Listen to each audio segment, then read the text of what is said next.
The following program has been pre-recorded, so please don't call in at this time. If you wish to participate in the program, tune in at 5 p.m. every Wednesday for A Pause for Thought on Baton Rouge Community Radio.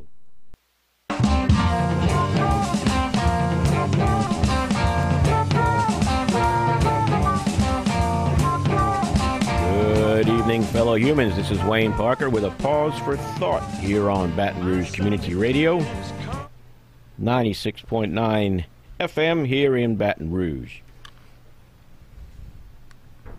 Okay, we're going out here now. Good. I'm checking my meters. Actually, I'm having another malfunction, getting off to a rough start here. Anyhow, we're glad to have you here. I want to remind you all this is a live call-in radio show. That means you get to hear all of my mistakes too. But you can call in at 343-9927, 343-9927 to offer your thoughts or questions about the topic of the evening. And we have Lang Baker with us once again tonight, my master researcher for our evening topics or weekly topics. Thanks, Lang, for being here. Glad to be here. And Lang, our topic for tonight is the One Belt, One Road project that China has initiated. And as I understand it, it's a very vast investment project that covers just about all of Asia, Southeast Asia, Eastern Europe, the Middle East, and Africa.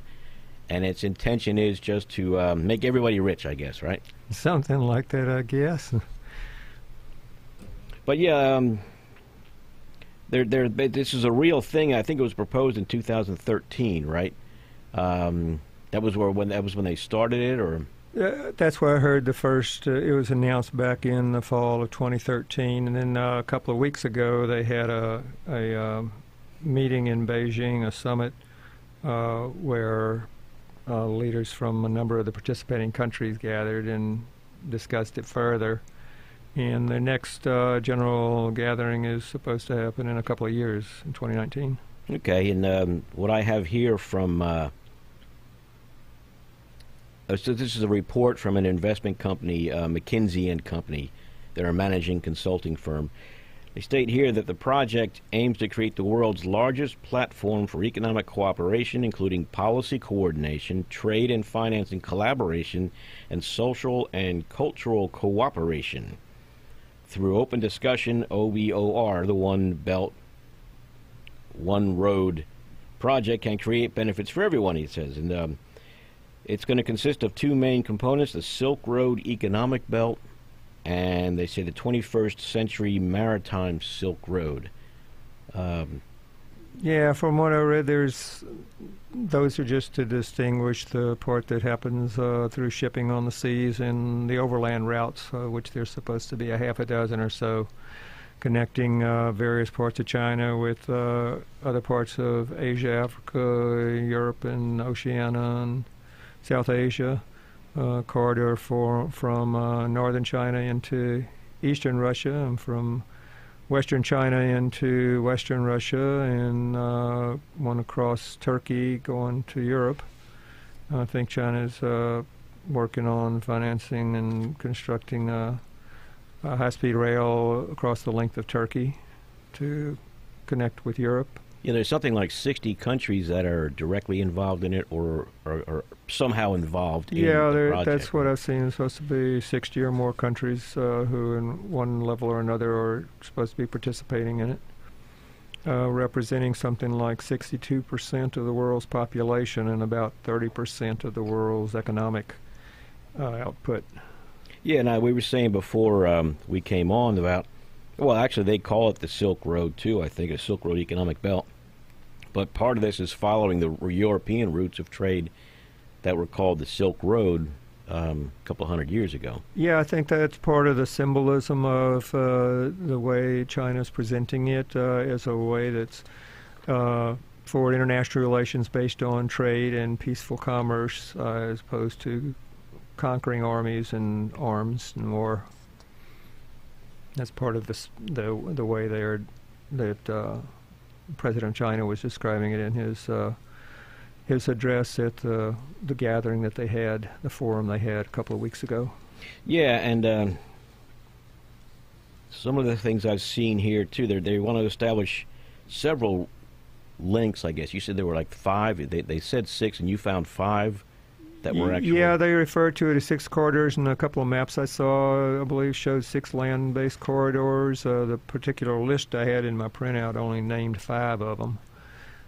So I didn't go back to try to look at those maps again and see what was missing in my list. But yeah, there are strategic issues involved too, from what I was able to read. Part of this is to establish routes where China can access oil imports without the risk of interference of the shipping lanes. Through the by the Indians, right. Navy or the U.S. Navy, if tensions were to develop, that might put a pinch on the energy inputs they need. China, I read, is the world's largest importing nation of oil. And they are, and part of this whole plan here, this One Belt, One Road project, is to develop lines of communication with the Middle East too, and of course for oil and other things. Yeah, one of the routes involves going through the Middle East, and some of the challenges regarding that, from what I was reading, is the Palestinian-Israeli conflicts and also the Sunni-Shia conflicts, and their hope or speculation from the commentators that through developing this kind of economic cooperation and the benefits of economic development, that will shift the incentives for these peoples to work more cooperatively to establish this. One of the routes to Egypt that was discussed is establishing a route where through the development of the China-Pakistan economic corridor, which is pretty well advanced, where they're now shipping large quantities through the rail lines they developed in Pakistan to the coast, to the port there. And then they're looking at one alternative way to ship that on forward is to go up to the southern port in Israel and then have a rail line from Israel across to the Mediterranean coast as an alternative route to the Suez Canal, which is pretty congested with traffic right now. It's an old this canal would be too, yeah. An alternative route for shipping through to Eastern Europe. And also, it's mentioned that back in August of 2016, China purchased and became the owner of the largest port in Greece, which is they expect to be the primary port for Chinese product getting into Europe. And so if they had a route where they could come up to the southern port in Israel and rail transport it across Israel to the Mediterranean coast and then get it over to Greece on ships there, that's one route. And they're looking at, from these articles I've been reading, at alternative ways to get it there. Another one is the rail route across Turkey that I mentioned earlier will be from northwestern China and across through Turkey. Yeah, so they'll have more than one route.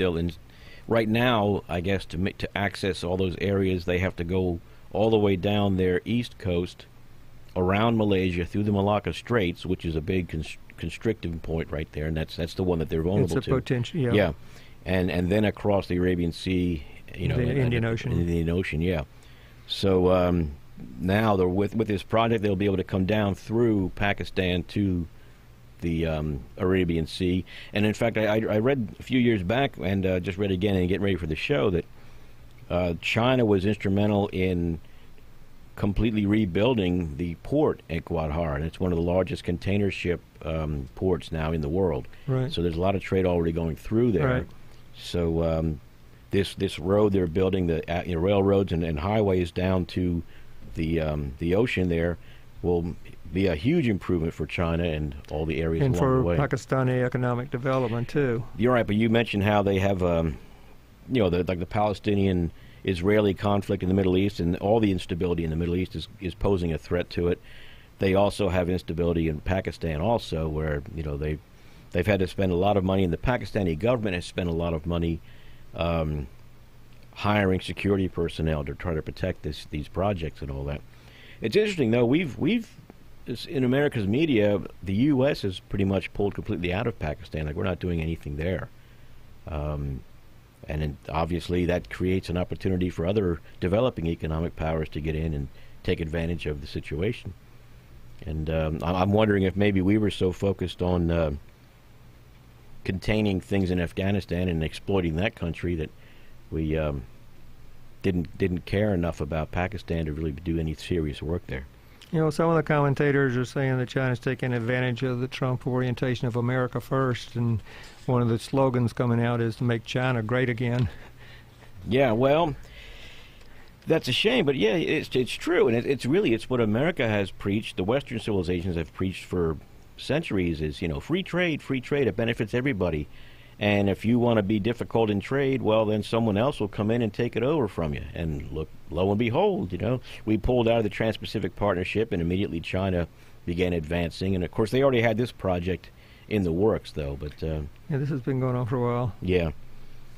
And it's interesting how quickly they move in some of these projects. Like, I was just on the news this morning that the initial run on the new railroad from the capital of Kenya to the coast, which I think is something like 1,600 miles, the plan for it was first announced by China about 3 years ago, and here in 3 years, more or less, they've not only announced and started construction, but actually completed it and began their first shipment, which is supposed to be part of this. It's addressing China's interest in involvement in Africa, which is the source of a lot of their raw material imports. And they plan to extend the railroad from Kenya into some of the surrounding African nations, including the Republic of the Congo. Yeah, well, I know that I think China's been heavily involved in Africa for at least 20 years, I think. I mean, I can recall reading in some of the publications I once got how they were making inroads there and creating economic alliances with governments to develop infrastructure and all that. And of course, they were getting natural resources in return. They're not going to do anything without getting some return, you know, for it. But they've done a lot for Africa. One of the things I've seen was the cell phone networks all across Africa has greatly increased businesses and helped local farmers get their products to market, and other small-time manufacturers that now can reach markets and find out what the market is and actually make things. So it's a lot of what they're doing over there is helping the African countries to develop quite a bit, as opposed to seeing them as nothing more than someone to exploit. And you had mentioned too, some people are concerned about there being no Africans or few Africans employed by these Chinese companies. But I have a report here somewhere by people in investment groups that say that every contract they do, it has a minimum number of locals they have to employ. I mean, we can only hope that they train them properly and give them skills, you know. But anyway, you're listening to Wayne Parker and Lang Baker here on A Pause for Thought. We're discussing China's economic dream, I guess you can call it that, or goals. Their One Belt, One Road project, which is an attempt to develop most of the developing world on their continent and the African continent for their benefit as well as everyone else's. You can call in at 343-9927, 343-9927, and let us know what you think, or ask any questions, or make any comments you'd like. Yeah, it has been called the One Belt, One Road project in a lot of the articles I've read. More recently, I think this last gathering in Beijing earlier this month, they were referring to it as the Belt and Road Initiative. And there was a hint or indication in one of the articles that they are kind of changing what they're calling it to make it sound less Chinese dominant, with the One Belt, One Road, or the Silk Road, and trying to be more neutral or inclusive with the Belt and Road Initiative. Yeah, I have an article here where they went to great lengths to say that they are responding to the difficulties caused by globalization, and they point out is that that's how it's caused a great economic shift in the developed countries where the semi-skilled manufacturing jobs have moved away, and elsewhere. Of course, we know it's not just the economics of it, but they're going to try. They're saying they want to develop the developing countries or the undeveloped countries to create greater markets to benefit everybody. And I still think that's correct, in my layman's opinion. But they are having to be very conscious of their reputation because they have been acting like bullies in the South China Sea, and we have to call it for what it is, I suppose. I'm sure this isn't at all just a rosy picture there that they're painting. Yeah, there's some of the language that has been reported on how President Xi in China described it at this gathering a couple of weeks ago. He was comparing it to the way Chinese traders and explorers in the Ming Dynasty went out into the world in peace. So too would China now seek to engage with other countries. And he's quoted, "These pioneers won their place in history not as conquerors with warships, guns, or swords, but are remembered as friendly emissaries leading caravans of camels and sailing treasure-loaded ships. This part of history shows that civilization thrives with openness and that nations prosper from exchange." So they're trying to present it in the light of a peaceful global economic order. Well, that's probably better than gunboat diplomacy, is it not? Wasn't that Oliver Hazard Perry, was it, that opened up Japan as for markets, for trade? I've heard that, yeah. I mean, no, yeah, I think it was Commodore Perry. That's the language that he was using in his presentation. I suppose the reality is somewhere between the two extremes. Yes, and in reality, a that's mixture of tactics. For instance, is also reported in here that one of the strategic benefits to China from this approach is with all these nations that are receiving beneficial economic infrastructure development and aid from China. Of course, just like the U.S. and other donors of international aid, they expect something in return, and China is using this to secure favorable support in the UN delegations of China's positions on issues, and some of the statistical analysis seem to bear that out. In that there's, for every 10% increase in voting with China, there's an 82% increase in the amount of aid they get, or something like that. Was what one of these studies shows. So yeah, and that only makes sense. But here, it's kind of like the soft power thing, where if your country is economically interdependent, with China, then you have an interest in their interest, So you want to support them. There's economic interdependence, and then there's the question of the balance of that relationship, just like the saying, something along the lines that if America catches a cold, speaking of its economy, then Canada gets pneumonia or Mexico gets pneumonia or something like that. There's mutual intermixing of the economies. The economies are tied to one another, but the balance is in favor of the greater economy in contrast to the smaller economies that are dependent upon it. Well, yeah, but I would think, too, the European Union and the United States, even though we're an ocean away, I mean, if China started to abuse its, the smaller countries, Europe's right there, Russia's right there. They're gonna cause a problem, and I think the Chinese understand that war is not economically viable in the long term. People like to say that wars are the best way to stimulate the economy. Well, yeah, but that's short term. Wars destroy things. So, and their destructive power has increased exponentially with the advance of destructive technologies. Yeah. So it's no longer just what damage they cause, is whether they completely obliterate civilization or habitability. Yeah. Of the planet. Well, we can probably wait until some rogue countries or terrorist outfits get a hold of nukes for that to happen. I did notice, though, that there are some American firms that are very hot to get involved in this Chinese project. General Electric, for one, for building earth-moving equipment, and I think that was them. You mentioned Caterpillar earlier. Yeah, Caterpillar also is trying to get involved in there, but they've got to compete against a couple of Chinese companies. But it says here, last year, Chinese construction and engineering companies ordered just $400 million worth of equipment from GE to install overseas, overwhelmingly in the region that encompasses the effort known as the One Belt, One Road.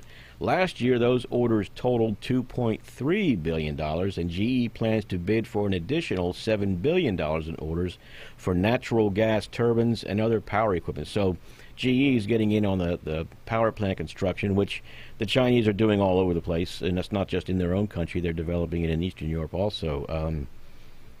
But yeah, the GE is wanting to get involved in that. But it does mention here, though, that most of their manufacturing will be in General Electric China, their branch there. Yeah, it'd be interesting to know a little bit more about the global reach of GE and what they produce where and what percentage of their production is where, because I've heard that China is one of the leaders in production of solar equipment these days, and that I read that GE is going to be involved in solar installations in sub-Saharan Africa as part of Chinese endeavors, economic development plans on the African continent. Yeah, then there's also Honeywell International, which is selling equipment to Central Asia for processing natural gas. They're big in the instrumentation field for refineries, power plants, and the like. And China's building a lot of all that stuff in these other countries as part of this project. Then, of course, I mentioned Caterpillar with all the land, earth moving going on over there, especially dam building. So there's a lot of global investment outside of China that's interested in this project, which makes me think that it might be, has a good chance of some kind of success anyway. I doubt we'll ever reach the ideal, or they'll ever reach the ideal. I did want to mention something, Lang, to kind of change subjects here. China is actually a global leader in hydroelectric power generation. I thought Brazil was the hotshot country, but it turns out that Brazil is number 2. China is by far the number 1 producer and constructor, I guess, of hydroelectric power plants. And they're also trying to get some contracts to build plants in Romania. Romania apparently has had an infrastructure program that's been in the works, but has had trouble because of instability in their government and whatnot. But China is interested in getting involved in the pumped hydro sector of their hydropower system, and I started reading and hearing about this pumped storage hydroelectric power, and I've done work at hydroelectric power plants all over Oregon and Washington. I got the chance to travel around to all those little plants in the mountains there and do work with them. And so I'm like, well, what the heck is a pumped power storage? And what it is normal hydroelectric plants, they have one of, there's a couple of kinds. There's run-of-river, which is just, it uses the flow of the river to drive their turbines. There's reservoir hydro plants where they store water in a reservoir and then let it fall down through the turbines to turn the generators and generate electricity. And then there are these pumped storage where they create a reservoir above the normal reservoir and let that fill up with water, and then during peak times when they need extra power, they let the water from the higher reservoir come down through the turbines for it to generate electricity, and then that water goes down into the lower reservoir. And then on the lower demand times, like at night, they use power from the grid to run those same generators as motors and use the turbines now as pumps and pump the water back up to the upper reservoir. So they actually, I didn't know that, hydroelectric equipment, the generators and dynamos and turbines could work that way, but apparently they do. It's not very efficient as far as energy, but it is cost effective because they use much cheaper electricity to pump the water back up. So that's one interesting. I'd heard of something related to that. I don't know if it was just a theory or whether it's being practiced in some places as a way to store solar generated electricity. When you've got excess solar input during the daytimes, they use that excess to pump the water to a higher reservoir, and then at night when there's no solar, then that runs back down and generates the electricity from, in effect, solar excess being stored is water, elevated water for hydro. Yeah, that's kind of, and I don't know a whole lot about how hybrid cars work, but they use the different forces involved with acceleration and deceleration and whatnot, and they use it to create hydraulic pressure so you have the different physical forces that are in play when a vehicle is going down the road or stopping that contribute to the generation of electricity or power inside the vehicle for use later. That's cool. It's neat that they thought of that. Yeah. It's kind of like combined cycle power plants, as a matter of fact, that I've done work with too, where they use a great big jet engine, basically a gas turbine, to drive a generator to generate electricity, and then they take all those hot exhaust gases, which are close to 1,000 degrees, and use them to boil water to drive one or two steam turbines to drive a couple more generators, and they get tremendous energy efficiency out of that. Yeah. So that's cool. But anyhow, China's real big on hydroelectric. They lead the world with hydroelectric power generation, and they also lead the world with wind power generation too, in total wattage, So I thought that was pretty neat. Those were the neat some of the neat new things I learned getting ready for the show tonight. Yeah, there's fascinating stuff that I'd never come across before, going through all the articles, trying to educate myself a little bit about this project. Did you find anything on their on China's space program? I did see a couple of articles about that. I was surprised to learn that they actually had a space station. I had no idea. They actually have had one that failed already that I didn't know about. The Tiangong 1 in 2011 was the first component for a prototype orbital laboratory, much like the International Space Station. And a Shenzhou spacecraft carrying 3 astronauts, including their first female astronaut, docked with the Tiangong 1 in 2012. But they eventually lost control of it, and I just read before going on the air that they expect it to come crashing back to Earth in 2018, I believe, and they're not sure where yet. Well, they expect most of it to burn up, like everything does that comes crashing into the universe. I resisted the smart-alecky comment about. Anyway, and but they do expect some pieces of it to land. But the Chinese have since put up another one, Tiangong 2, that they are building, and there have been astronauts that have spent up to 30 days on it already. And I guess I'm just surprised to hear about this. I don't watch American media, so I don't, if they put it out, I didn't see it, but I wouldn't have seen it. But anyhow, they also have, they're one of the 2 countries in the world that still have the ability to put their own astronauts in space. Yeah. The 2 being China and Russia. And Russia, yes, because the United States. We have to rent space on Russia to get ours up. But for us, it's cost, I think, right, is mainly, and we're trying to develop the SpaceX and one other one. Yeah. The Chinese are planning to have 30 launches this year, which will be more than the U.S. did last year. They had almost as many as the U.S. and more than Russia last year. And they have a goal of putting a rover on the dark side of the moon. Next year. Is it next year? Yep. Okay.